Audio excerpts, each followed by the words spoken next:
में गहरा सांस लेते हुए अपने माता पिता, इष्ट देव, गुरुदेव को प्रणाम करते हुए 3 बार ओम का उच्चारण हमारे साथ करेंगे।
तत्सवितुर्वरेण्यं भर्गो देवस्य धीमहि धियो यो नः प्रचोदयात्। सभी लोग आंखें बंद रखेंगे, मन ही मन संकल्प करेंगे। हम आजीवन यम और नियम का पालन करेंगे, पूरे विश्व में योग की पताका फहराएंगे। हमारे संकल्प बल दृढ़ता और निर्भयता से भरे हुए हैं, जिनके माध्यम से सकारात्मक दिशा में सब कुछ किया जाना संभव है। इन्हीं भावों के साथ दोनों हथेलियों को आपस में रब करते हुए धीरे से अपनी आंखों पर रखेंगे।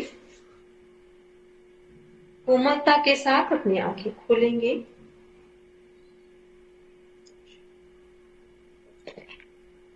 कितने लोगों ने दोबारा एनाटॉमी फिजियोलॉजी का वर्क कंप्लीट किया था या चेक किया था?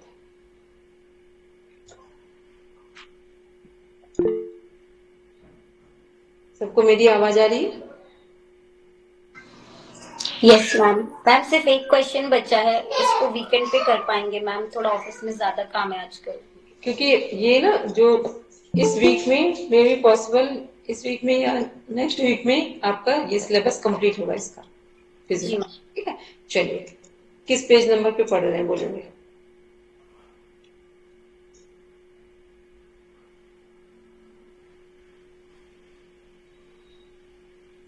Page number 23। ठीक है, स्टार्ट करेंगे।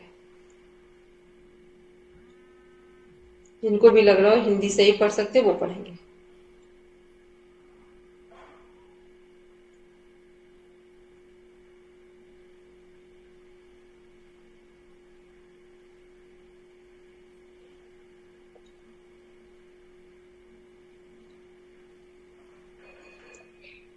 किसी की आवाज नहीं आ रही।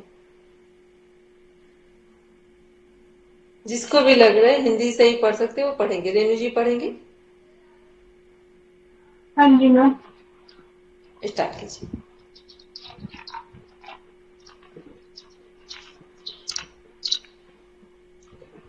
शुद्धास्त्र में पाचन, ग्रहणी से आहार जिसमें अवयव होते हैं,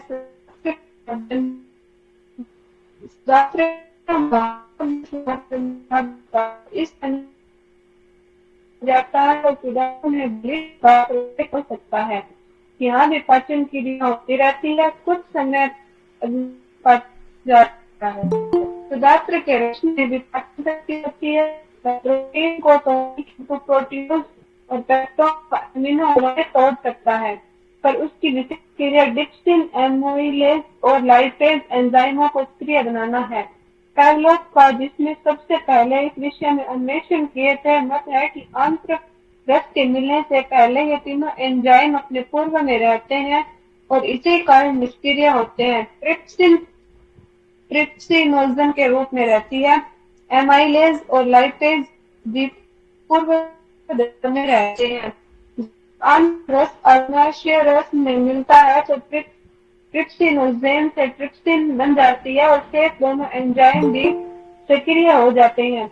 आंतरिक रक्त के मिलने से पूर्व अग्नाशय इस निष्क्रिय होता है। शुद्धात्र का कार्य विशेषता अवशोषण का है।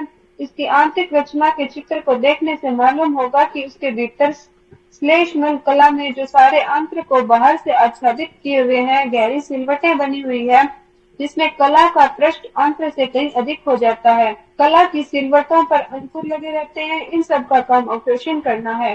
अंकुरों की सूक्ष्म रचना भी ध्यान देने योग्य है। प्रत्येक अंकुर के बीच में एक श्वेत नलिका उसमें शिखर के पास तक चली गई है। यह अक्षीर वाहिनी है। इसमें दोनों ओर काली रेखाएं दिखाई देती है, जो धमनी और शिराओं की शाखाएं और कोशिकाएं हैं। ये दोनों प्रकार की रचनाएं, वाहिनियां और धमनी तथा शिराएं बाहर या नीचे जाकर अधोश्लेष्मिक स्तर में बड़ी रक्त वाहिका और वाहिनियों में मिल जाती है। वसा का श्लेष्मल कला द्वारा अवशोषण होकर वह अक्षीर वाहिनियों में पहुंच जाती है और अंत में रक्त में मिल जाती है। ग्लूकोज और प्रोटीन का अवशोषण होकर वे रक्त कोशिकाएं द्वारा रक्त में पहुंच जाती है। रक्त इन तीनों अवयवों को शरीर के प्रत्येक अंग की कोशिकाओं तक पहुंचाता है और उनका पोषण करता है। 20 से 22 फुट लंबी शुद्धात्र की नली की यही विशेष कार्य है। बृहदांत्र में बृहदात्र का कार्य केवल अवशोषण है। यह अंग विशेषकर जल का अवशोषण करता है। मल त्याग के समय मल जिस रूप में बाहर निकलता है, वह बृहदात्र के अंत और मलाशय में बन जाता है। 24 घंटे में बृहदात्र जल का अवशोषण कर लेता है। जल के अतिरिक्त वह थोड़े ग्लूकोज का भी अवशोषण करता है, पर और किसी पदार्थ का अवशोषण नहीं करता। इसके अतिरिक्त लौह, मैग्नीशियम, कैल्शियम आदि शरीर का त्याग बृहदात्र में करते हैं। यहाँ उनका उत्सर्ग होकर वे मल में मिल जाते हैं। जीवाणुओं की क्रिया से भी पाचन में सहायता मिलती है। शुद्धात्र में वे प्रोटीन, वसा तथा स्टार्च आदि का भंजन करते हैं।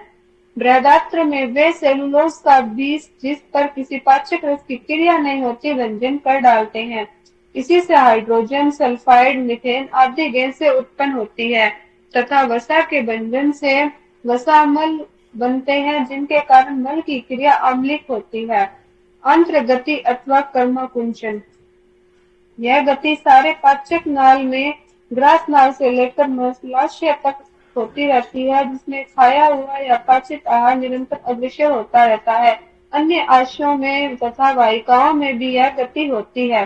अंतरनाल में श्लेष्म स्तर के बाहर वृत्ताकार और उनके बाहर अनुदैर्घ्य 33 सूत्रों के स्तर स्थित है। वृत्ताकार सूत्रों के संकोच से नाल की चौड़ाई संकुचित हो जाती है, अतः संकोच से आगे आहार का भाग पीछे को नहीं लौट सकता।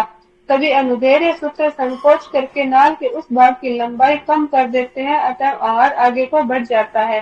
फिर आगे के भाग में इसी प्रकार की क्रिया से वह और आगे बढ़ता है। यही आंत्र गति कहलाती है।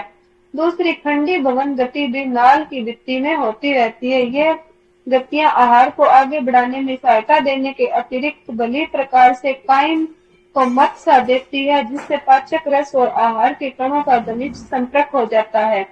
भिन्न भिन्न पाचक रसों की क्रिया का जो वर्णन किया गया है, उससे स्पष्ट है कि प्रकृति ने ऐसा प्रबंध किया है कि आहार पदार्थों के सब अवयव जो जानता शरीर में भी उपस्थित रहते हैं, व्यर्थ न जा पाए। उनका जितना भी अधिक से अधिक हो सके शरीर में उपयोग हो। उनसे शरीर के टूटे फूटे भागों का निर्माण हो, नए उत्तक भी बने और काम करने की ऊर्जा उत्पन्न हो।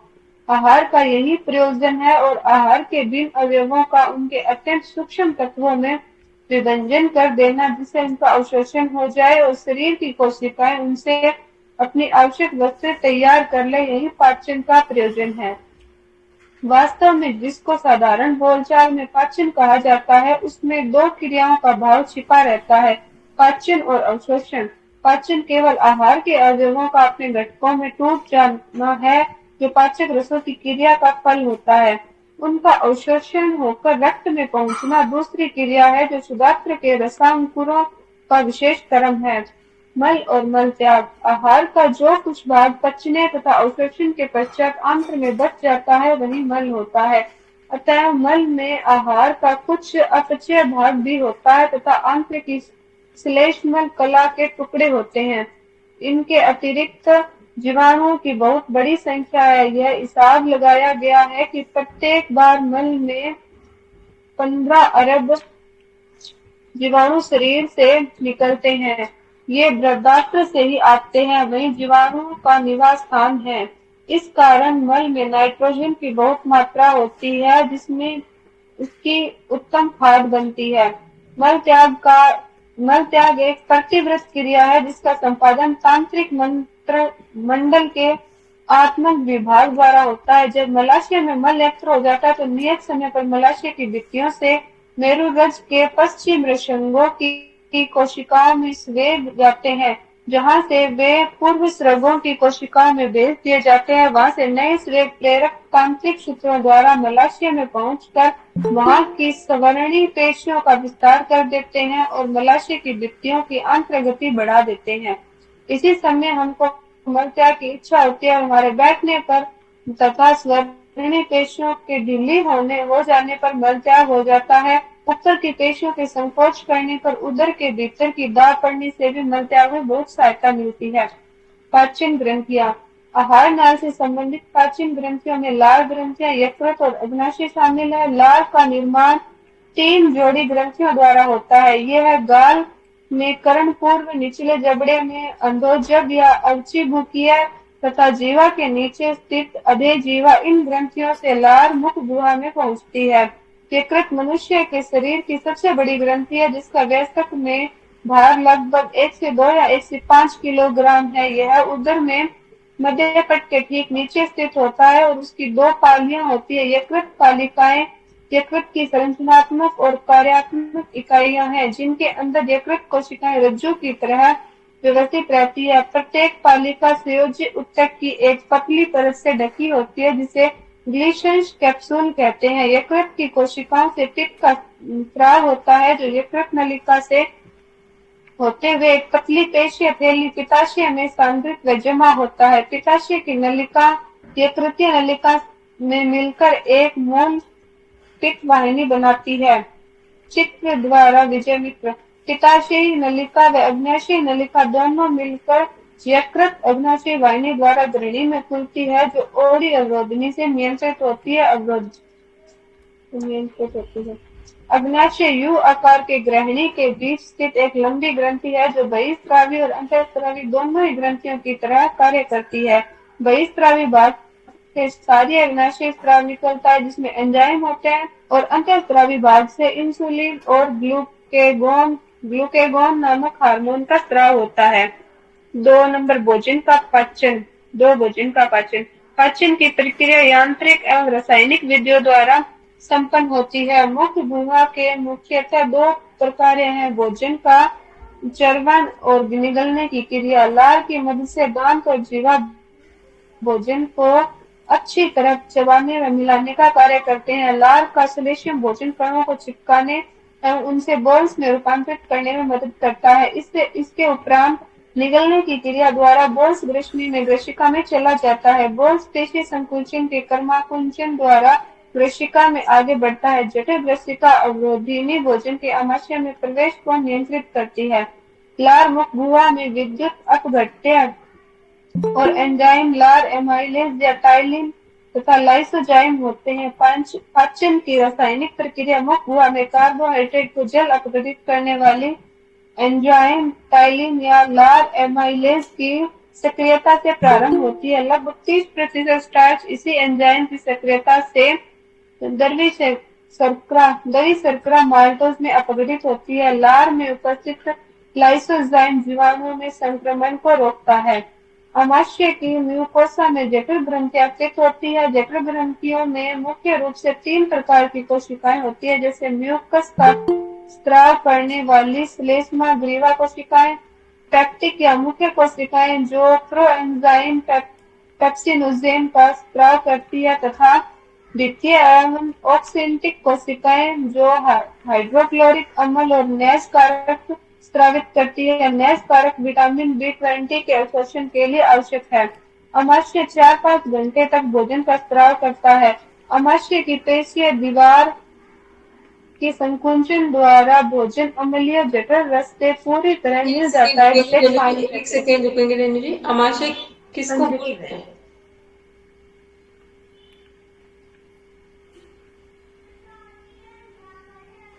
अमाशय क्या है जिसकी बात हो रही है? स्टमक। किसने बोला है स्टमक? शालिनी, आप स्टमक ही है। इसका मतलब सब कहानी भी सुन रहे थे? कितने बार कल भी हमने रिपीट, कल नहीं, कल के पहले भी रिपीट किया था, स्टार्टिंग में पढ़ाया था तब भी बताया था, सिस्टम में ऑर्गन बताए थे। अमाशय क्या है? स्टमक है। अभी सिंपल हम लोग क्या करते हैं, डाइजेस्टिव सिस्टम को पूरा स्टमक बोल देते हैं और पेट बोलते हैं, जबकि पेट कोई शब्द ही नहीं है। एनाटॉमी फिजियोलॉजी के टर्म में अमाशय है जिसको हम लोग पेट बोलते हैं। ठीक है, अमाशय को ही पेट कहा जा रहा है और वो अमाशय क्या है? स्टमक है। ठीक, ऐसे हम लोग बच्चों को क्या बताते हैं, इंडिकेट कराते हैं, स्टमक मीन्स पेट, ये कराते हैं। लेकिन वो क्या है? स्टमक का मीन्स होता है अमाशय, जो कि एक अंग है जहां पर भोजन सबसे पहले पचने के लिए जाता है। ठीक, पढ़ेंगे आगे रेनू जी। थ्रो एंजाइम पेप्सिनोजेन हाइड्रोक्लोरिक अम्ल के संपर्क में आने से सक्रिय एंजाइम पेप्सिन में परिवर्तित हो जाता है, जो अमाशय का प्रोटीन अपघटनीय एंजाइम है। पेप्सिन प्रोटीन की प्रोटीओज या पेप्टाइडों में बदल देता है। जठर रस में उपस्थित श्लेष्म एवं बाइकार्बोनेट श्लेष्म उपकला स्तर पर स्नेहन और अत्यधिक सांद्रित हाइड्रोक्लोरिक अम्ल से इसका बचाव करते हैं। हाइड्रोक्लोरिक अम्ल पेप्सिनों के लिए उचित अम्लीय माध्यम तैयार करता है। नवजातों के जठर रस में रेनिन नामक प्रोटीन अपघटनीय एंजाइम द्वारा है, जो दूध के प्रोटीन को पचाने में सहायक होता है। जठर ग्रंथियां थोड़ी मात्रा में लाइपेज भी स्रावित करती है। छोटी आंत का पेशीय स्तर कई तरह की गतियां उत्पन्न करता है। इन गतियों से भोजन विभिन्न स्तरों से अच्छी तरह मिल जाता है और पाचन की क्रिया सरल हो जाती है। यकृत अग्न्याशय नलिका द्वारा पित्त, अग्न्याशय रस और आंत्र रस छोटी आंत में छोड़े जाते हैं। अग्न्याशय रस में टिर्पिस नोजन, काइमोटिर्पिस और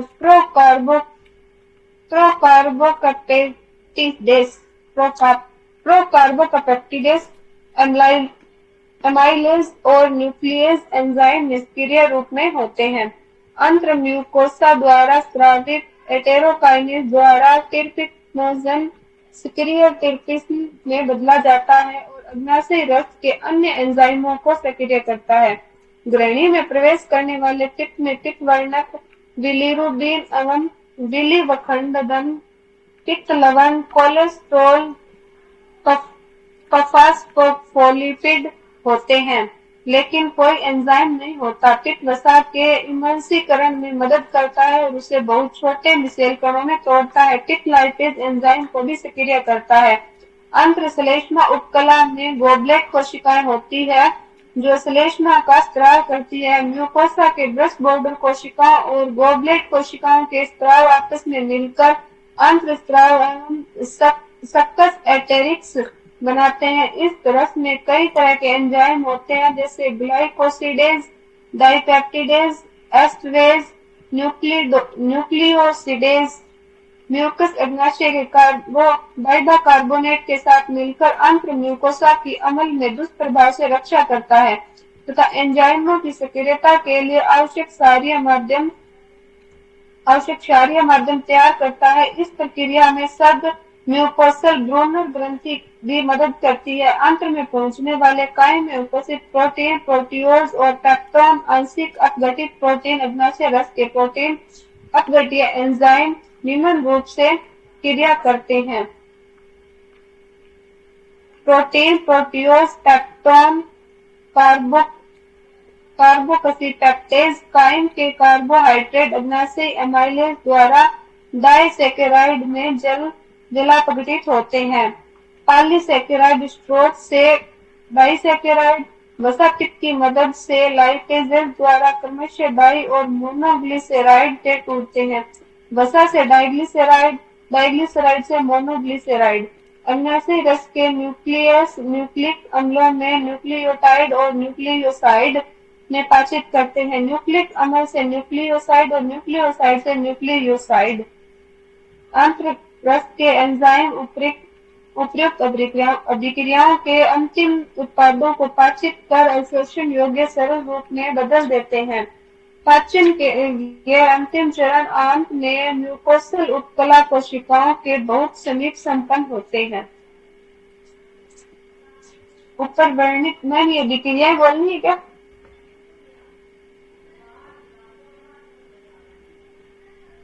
मैम म्यूट ऐप माइक।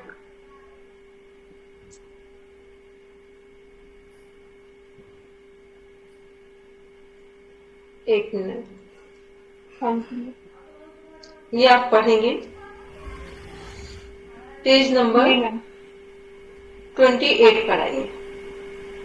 हाँ जी मैम। 28 पर आइए। अभी आप किस पेज नंबर पे पढ़ रहे थे? 28 है मैम। हाँ, 28 में जहां से ये लिखा हुआ है, ठीक है, एक मिनट रुकेंगे। 28 में थर्ड नंबर देखेंगे, पाचित उत्पादों का अवशोषण। फिर इसके बाद नीचे ये वाला, इसको भी नहीं करेंगे। इसके बाद आएंगे फोर्थ नंबर पे, देखिए 29 पर आइए। 29 पाचन तंत्र के विकास ये पढ़ेंगे, ठीक है, बस यहाँ से।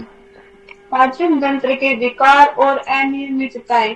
अंत्रनलिका का शोथ जीवाणु और विषाणुओं के संक्रमण से होने वाला एक सामान्य विकार है। अंत्र का संक्रमण परजीवियों जैसे पित्ता कृमि, गोल कृमि, सूत्रकृमि, गुप्तवर्म, पिंडवर्म आदि से भी होता है। पीलिया, इसमें यकृत प्रभावित होता है। पीलिया में त्वचा और आंत पित्त वर्णकों के जमा होने से पीले रंग के दिखाई देते हैं।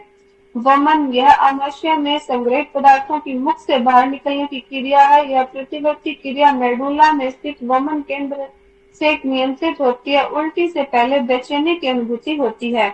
प्रवाहिका, अंत्र इवोमस की असामान्य गति की बारंबारता और मल का अत्यधिक पतला हो जाना प्रवाहिका कहलाता है। इसमें भोजन अवशोषण की क्रिया घट जाती है। कोष्ठबद्धता या कब्ज, कब्ज में मलाशय में मल रुक जाता है और आंत्र की गतिशीलता अनियमित हो जाती है। अपच, इस स्थिति में भोजन पूरी तरह नहीं पचता और पेट भरा भरा महसूस होता है। अपच एंजाइमों के स्राव में कमी, व्यग्रता, खाद्य विषाक्तता, अधिक भोजन करने व मसालेदार भोजन करने के कारण होती है। सारांश, मानव के पाचन तंत्र में एक आहार नाल और सहयोगी ग्रंथियां होती है। आहार नाल मुख गुहा, ग्रशिका, आमाशय, सुधात्र, बृहदात्र, मलाशय और मल द्वार से बनी होती है। सहायक पाचन ग्रंथियों में लार ग्रंथि, यकृत, पित्ताशय सहित और अग्नाशय है। मुख के अंदर दांत भोजन को चबाते हैं। जीभ स्वाद को पहचानती है और भोजन को लार के साथ मिलाकर इसे अच्छी तरह से चबाने के लिए सुगम बनाती है। लार में मंड या मांड स्टार्च पचाने वाली पाचक एंजाइम लार एमिलेज होती है, जो मांड को पचाकर माल्टोस डाइसेकेराइड में बदल देती है। इसके बाद भोजन ग्रसनी से होकर बोल्स के रूप में ग्रशिका में प्रवेश करता है, जो आगे क्रमाकुंचन द्वारा आमाशय तक ले जाया जाता है। आमाशय में मुख्यतः प्रोटीन का पाचन होता है। सरल शर्कराओं, अल्कोहल और दवाओं का भी आमाशय में अवशोषण होता है। काइन सुधात्र के ग्रहणी भाग में प्रवेश करता है, जहाँ अग्नाशय रक्त, पित्त और अंत में आंत्र रस के एंजाइमों द्वारा कार्बोहाइड्रेट, प्रोटीन और वसा का पाचन पूरा होता है। इसके बाद भोजन छोटी आंत के अग्र सुधात्र, जेजुनम और सुधात्र इलियम भाग में जाता है। पाचन के पश्चात कार्बोहाइड्रेट ग्लूकोज जैसे मोनोसैकेराइड में परिवर्तित हो जाते हैं। अंततः प्रोटीन टूटकर एमिनो अम्लों में तथा वसावसीय अम्लों और ग्लिसरॉल में परिवर्तित हो जाते हैं। आंत उत्पादों का पाचित आंत अंकुरों के उपकला स्तर द्वारा शरीर में अवशोषित हो जाता है। अपचित भोजन मल त्रिकांत्र कपाट द्वारा बृहदात्र की अंधनाल में प्रवेश करता है। इलियोसिकल कपाट मल को वापस नहीं जाने देता। अधिकांश जल बड़ी आंत में अवशोषित हो जाता है। अपचित भोजन अर्धठोस होकर मलाशय और गुदा नाल में पहुंचता है और अंततः गुदा द्वार बहिक्षेपित हो जाता है। उत्सर्जन तंत्र, गुर्दा एवं इसके कार्य। प्राणियों द्वारा शरीर में निर्मित हानिकारक व विषैले अपघटित पदार्थों को शरीर से विसर्जित करने की रुकेंगे। हाँ जी। अब उत्सर्जन जो तंत्र है वो क्या है? एक्सक्रीटरी सिस्टम है। अब पहले जितने लोग पढ़ रहे हैं केवल एक बार एक कोई भी पर्सन डिफाइन कर दो कि पूरा जो पाचन तंत्र है उसकी प्रोसेसिंग कैसे हो रही है। यदि हमने एक बाइट ली है तो लास्ट वो कैसे कहां से होते हुए हमारे शरीर से बाहर जाए, तब तो हम समझेंगे आप लोगों ने कुछ समझा है। इतने दिनों से हमने एनाटॉमी फिजियोलॉजी पढ़ाई थी, नहीं तो फिर लगेगा सिर्फ आप कहानी सुन रहे हैं।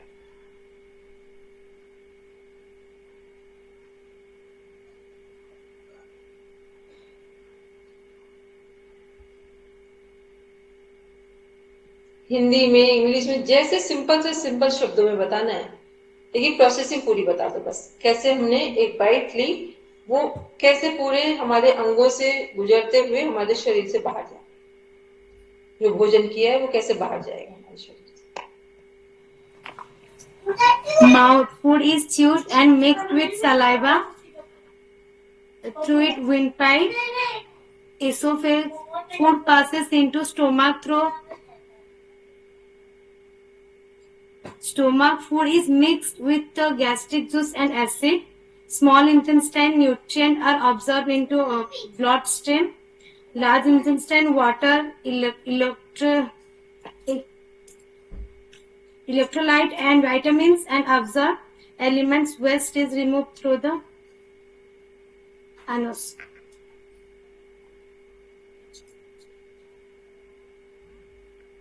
कंप्लीट करेंगे। लार्ज इंटेस्टाइन के बाद फिर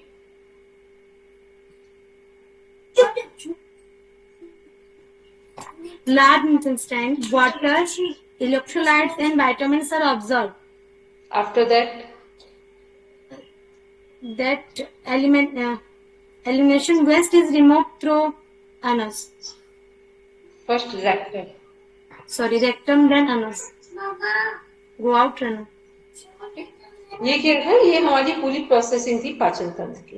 क्योंकि हम लोग 10 दिन किसी चीज को पढ़े, यदि अपने आप में सिस्टम में हमने समझ लिया कि हमारे शरीर में वो कैसे फंक्शन कर रहा है, कैसे वर्क कर रहा है, तभी एनाटॉमी फिजियोलॉजी समझ में आती है। ठीक, और जितना मेरे पास सरल ढंग था, हमने उस ढंग से भी आपको बोला था कि पाचन तंत्र सभी को समझ में आना चाहिए, पता होना चाहिए कि हम भोजन लेते हैं, दांतों से चबाते हैं, टंग से जो जीभ है उससे सलाइवा निकलता है, जिसके कारण भोजन पूरी तरीके से मेल्ट होकर या च्यूइंग करने के बाद भोजन को अंदर ले जाने में आसानी होती है। तो क्या है, जो भोजन हमारा पूरी तरीके से टुकड़े टुकड़े छोटे टुकड़े में कह सकते हैं, लिक्विड फॉर्म में, क्योंकि जितना भोजन आपका लिक्विड फॉर्म में जाएगा उतना आसानी से इसोफेगस आहार नाल से नीचे जाएगा। तो ये क्या है, ये किसकी सहायता से आपका भोजन पूरी तरीके से मेल्ट हो सकता है या टुकड़ों में डिवाइड हो सकता है, जब हम सलाइवा से ही सीक्रेट करेंगे। यदि सलाइवा नहीं होगा तो आप कितना भी भोजन को चबाएंगे, लेकिन भोजन में जो एक वाटर कंटेंट होना चाहिए जो अंदर ले जाने के लिए, वो नहीं जाएगा। एक आप छोटी सी पिल्स दवा भी लेते हैं, यदि उसको पानी की सहायता से लेंगे तो अंदर जाने में आसानी होती है, अदरवाइज नहीं जाती है। ठीक है, तो इसलिए भोजन के ऐसे जो भोजन लिए है वो सलाइवा की सहायता से ही, लाल ग्रंथियों की सहायता से ही भोजन हमारी आहार नाल, एसोफेगस जो आहार नाल है उससे कहाँ पहुंचेगा, पहले स्टमक में, आमाशय में। स्टमक में क्या है, वहां पर एंजाइम्स हैं, हाइड्रोक्लोरिक एसिड है, ये सब क्या कर रहे हैं, हमारे भोजन को जो 6 हमारे कंपोनेंट्स हैं उनमें अलग अलग डिवाइड कर रहे हैं। क्योंकि भोजन हम एक साथ लेते हैं, दाल चावल रोटी सब्जी जो कुछ भी ले रहे हैं सब एक साथ लिया, स्टमक में जाकर अलग अलग तरीके से भोजन को के जो कंपोनेंट्स हैं डाइट के उसमें अलग कर दिया। कार्बोहाइड्रेट को अलग किया जाएगा, प्रोटीन को अलग, विटामिन को अलग, फैट को अलग, ऐसे सब अलग कर दिया जाएगा। उसके बाद नेक्स्ट प्रोसेसिंग कहाँ होगी, छोटी आंत में। छोटी आंत में भोजन का अवशोषण होता है, एब्जॉर्प्शन ऑफ फूड कहाँ है, छोटी आंत में, स्मॉल इंटेस्टाइन में।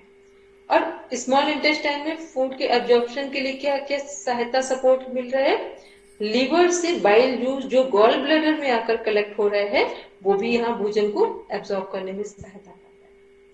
फिर जो हमारा पेनक्रियास से पेनक्रियाटिक जूस है और इंसुलिन है, वो भी भोजन को एब्जॉर्ब करने में, डाइजेस्ट करने में सहायता करता है। तो ये सब कहाँ हो रहा है, भोजन के जो पोषक तत्व हैं, जो न्यूट्रिएंट्स हैं, उनको कौन एब्जॉर्ब कर रहे हैं? स्मॉल इंटेस्टाइन, छोटी आंत। उसके बाद भोजन कहाँ भेजा जाएगा? बड़ी आंत की तरफ, लार्ज इंटेस्टाइन। यहाँ पर क्या होगा कि भोजन में से जो बचा हुआ जो लिक्विड वाला पार्ट है, जैसे मान लो हम लोग दाल पीते हैं, तो दाल वाला जो पानी है वो किधर जा रहा है? बड़ी आंत की तरफ जा रहा है। तो उसमें से विटामिन लिए जाए जो है हमारे, वो लिए जाएंगे। जो उसमें से हमारे मिनरल्स हैं वो लिए जाएंगे। वाटर, मिनरल्स, विटामिन, तीनों का अवशोषण कहाँ हुआ है? एब्जॉर्प्शन लार्ज इंटेस्टाइन में। सॉलिड चीजों का एब्जॉर्प्शन कहाँ हो रहा था?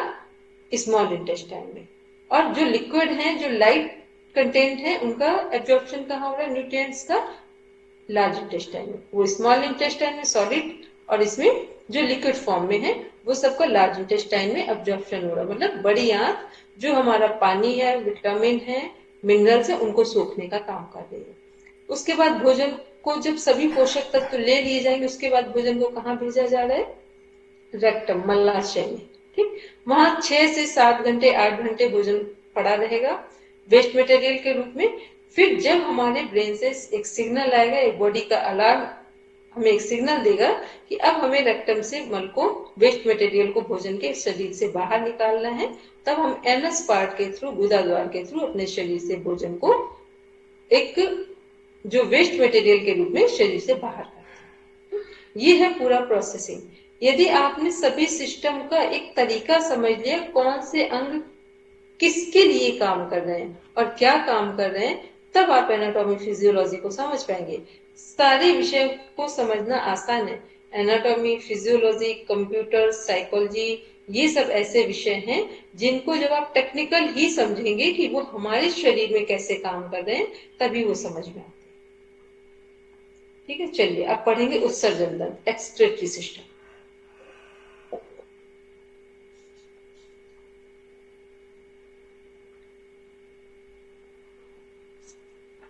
उत्सर्जन तंत्र, गुर्दा एवं इसके कार्य। प्राणियों द्वारा शरीर में निर्मित हानिकारक और विषैले अपशिष्ट पदार्थों को शरीर से विसर्जित करने की जैविक क्रिया उत्सर्जन कहलाती है।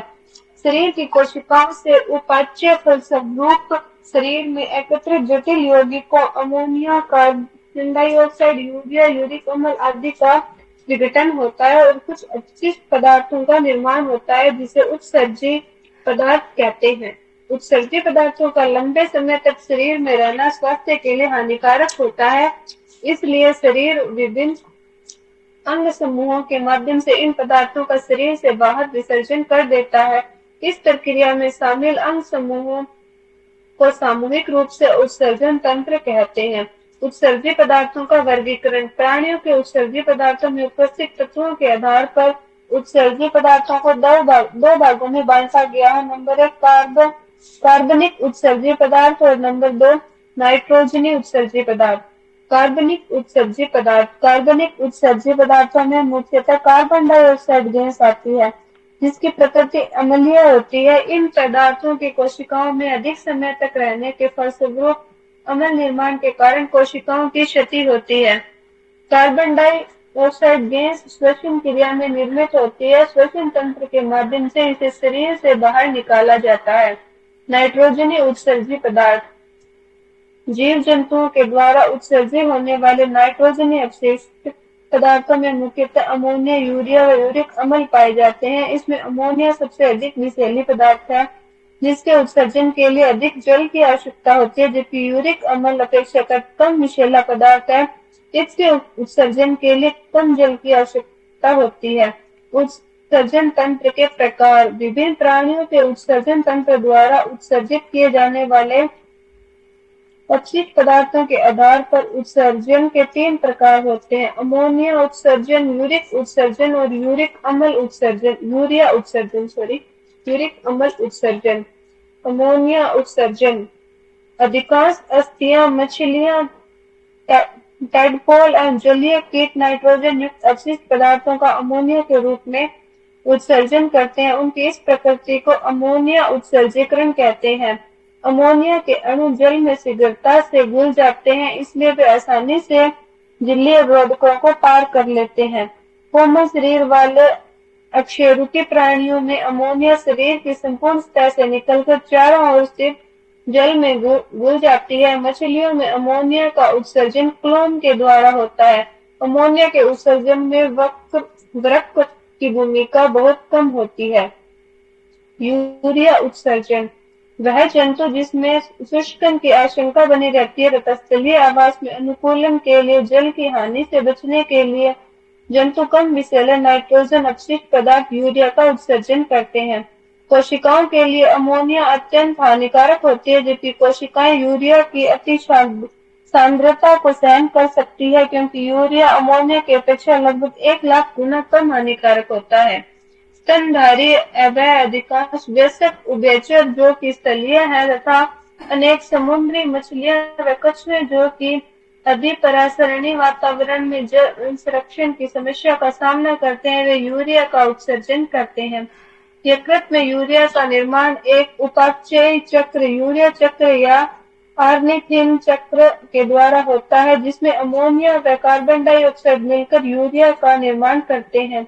परिसंचरण तंत्र के द्वारा यूरिया को वृक्कों तक पहुंचाया जाता है, जहां से इसका उत्सर्जन होता है।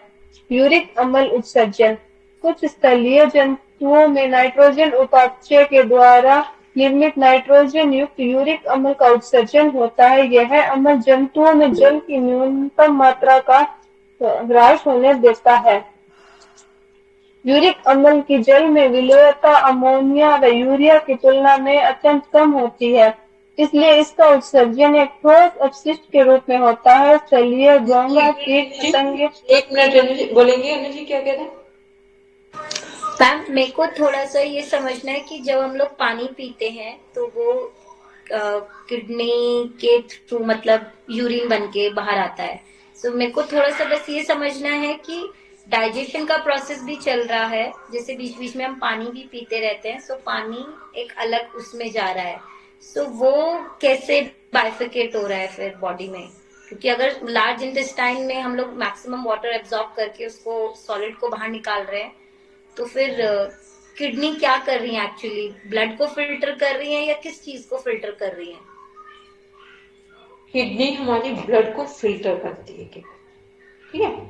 किडनी भी ब्लड को फिल्टर करते हैं, स्प्लीन भी करता है। ओके। और जो हमारा लार्ज इंटेस्टाइन है, ये क्या कि हम जब भोजन करते हैं तो आपने सुना होगा भोजन करने के समय एक बात बोली जाती है कि भोजन करते समय अधिक पानी ना पिए। Yes ma'am.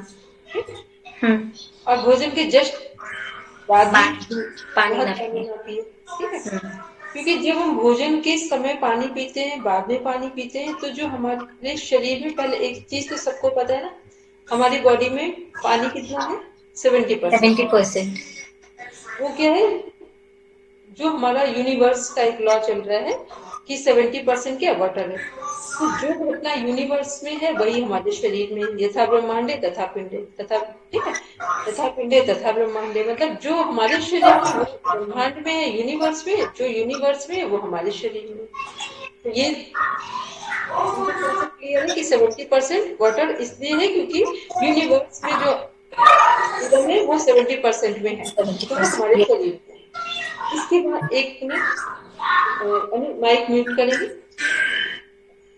फिर सेकंड कॉन्सेप्ट ये है कि जो हम लोग जब भोजन ले रहे हैं तो ऑलरेडी भोजन में पानी है, ठीक है। जो हमने भोजन लिया है उसमें ऑलरेडी पानी है। तो जब पानी भोजन में है तो हमें पानी बाहर से लेने की भोजन करते समय आवश्यकता नहीं है। लेकिन वो पानी है कैसा? जिसमें ऑलरेडी सभी न्यूट्रिएंट्स हैं, वो पानी है। अब जब हम लोग बात करते हैं कि हमारे शरीर में पानी कैसे है, तो क्या आपको लगता है कि हमारे शरीर में पानी कहाँ दिख रहा है? यदि हम बॉडी में कहीं कट लगाए तो पानी निकलेगा? कहीं नहीं निकलेगा। कभी कभी लगता है कि ईश्वर ने, हम कुछ लोग बोलते हैं ना कि ईश्वर है कि नहीं है। ईश्वर ने जो हम लोगों का शरीर बनाया है ना, अपने आप में यूनिक है, ठीक। यदि हम बॉडी में कहीं कट करें, इवन अपने यूरिन वाले पार्ट को भी यदि कट करें, वहां पे भी क्या निकलेगा? ब्लड ही निकलेगा, ठीक। लेकिन अब देखो नेचुरल क्या है कि जब यूरिन पास आउट हो रहा है वो पानी ही दिख रहा है हमको, ठीक। तो शरीर में जो ब्लड है, ब्लड का फॉर्मेशन जो हो रहा है प्रॉपर, वो किस फॉर्मेट में? पानी के फॉर्मेट। ठीक, वो पूरा पानी, जो ब्लड है वो क्या है? पानी ही तो है आपका। ब्लड के अंदर जो प्लाज्मा है, जो WBC RBC है, वो क्या है?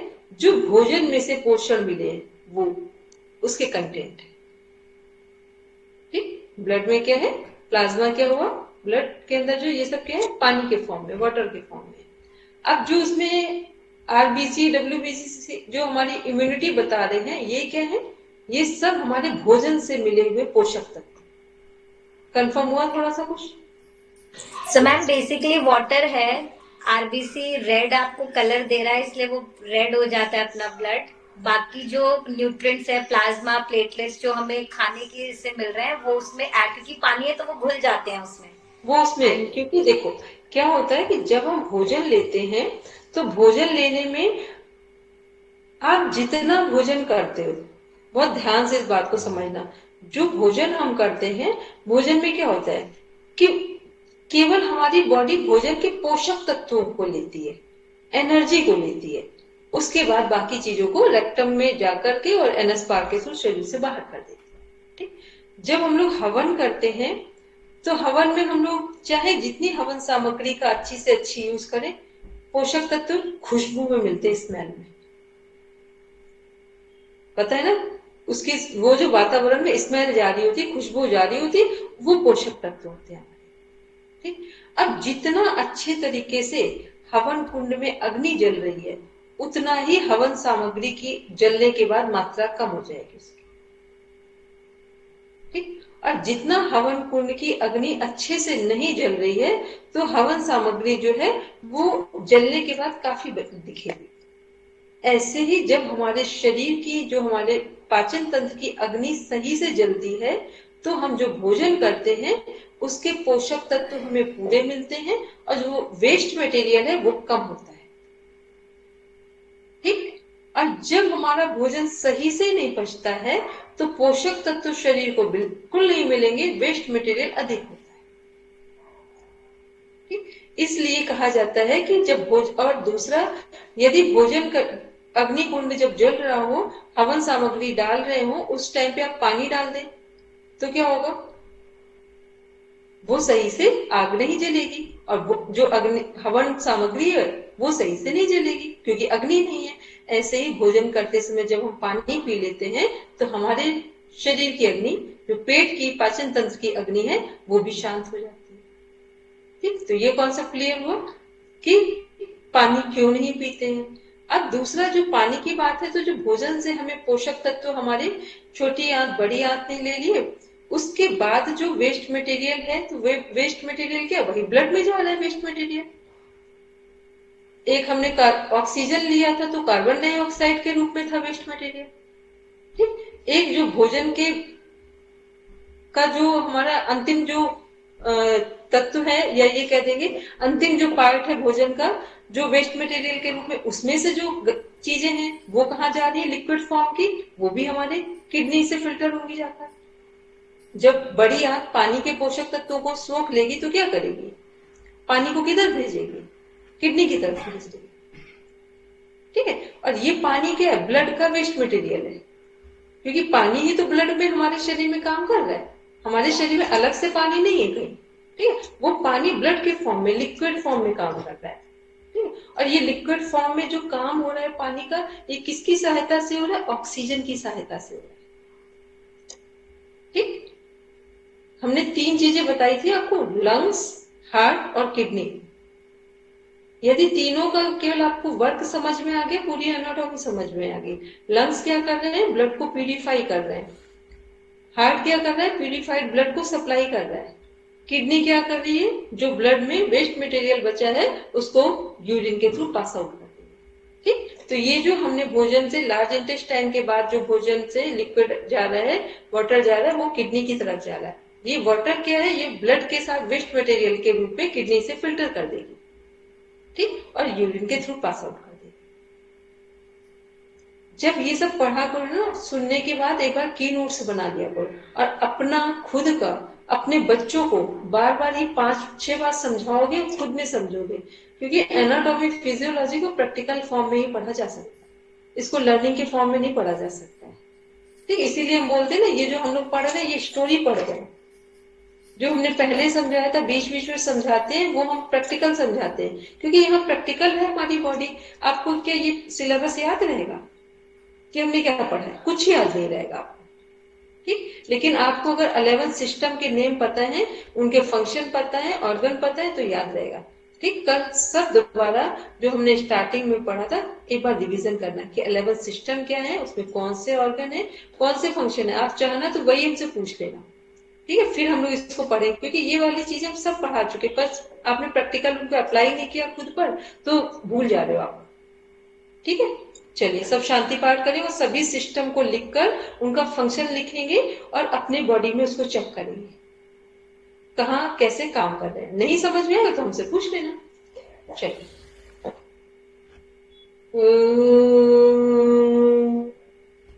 शांति शांति शांति। सर्वारिष्टस्तु शान्तिर्भवतु। Now the views found.